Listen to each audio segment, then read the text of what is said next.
Laurent Marat a des choses à vous dire à Aïssa Maïga. Oui. Alors, Aïssa Maïga, quand on est très jeune, comme moi, et chroniqueur radio, chaque émission est un nouveau défi à relever. Alors, je sais ce que vous êtes en train de vous demander, mais est-il vraiment si chroniqueur radio que ça?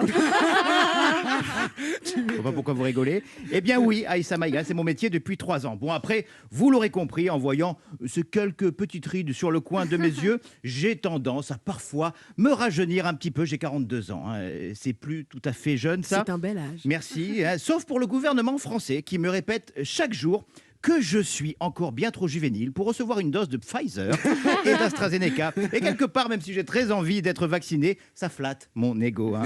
J'adore mon métier de chroniqueur. C'est passionnant d'écrire chaque jour sur une actualité tellement diversifiée. Le Covid, ou encore le Covid, sans oublier bien évidemment les variants, mais aussi les variants. Et puis il y a bien évidemment Jean Castex, et parfois, vous n'allez pas me croire, Jean Castex.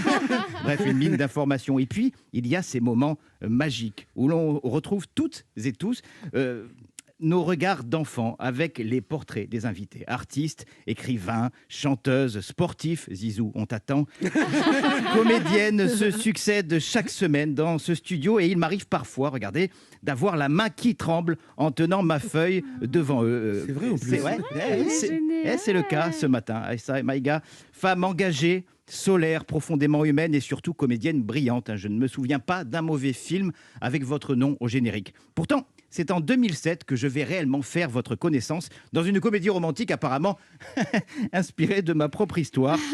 L'âge d'homme, maintenant ou jamais, de Raphaël Fechto. L'histoire d'un jeune trentenaire plutôt beau gosse, interprété par Romain Duris.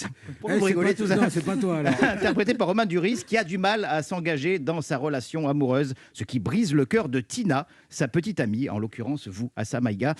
Ce film, c'est l'histoire de ma vie, surtout que mon ex de l'époque s'appelait aussi Tina. C'est mon biopic, je vous dis. Touchante, drôle, sublime et blessée face à l'immaturité de ce copain en comportement si masculin, si tristement commun. On a tous eu envie à l'époque, face à votre interprétation magistrale, de demander pardon à notre copine, même si on n'avait rien fait, hein, pour le coup. Il y a quelques jours, c'était la journée internationale des droits de la femme. Et c'est vrai que nous, les hommes, on ne sait jamais trop quoi vous dire le 8 mars au matin. Bonne journée internationale de tes droits fondamentaux, de la femme que j'aime plus que tout au monde et que je respecte. Il est où mon café?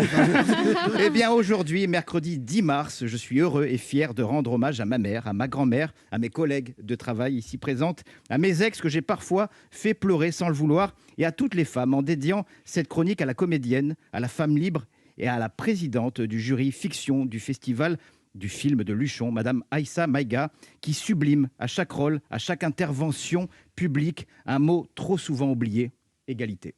Oh, bravo. C'est beau. Merci beaucoup. Bravo. Je ne repars plus jamais. Je reste avec vous.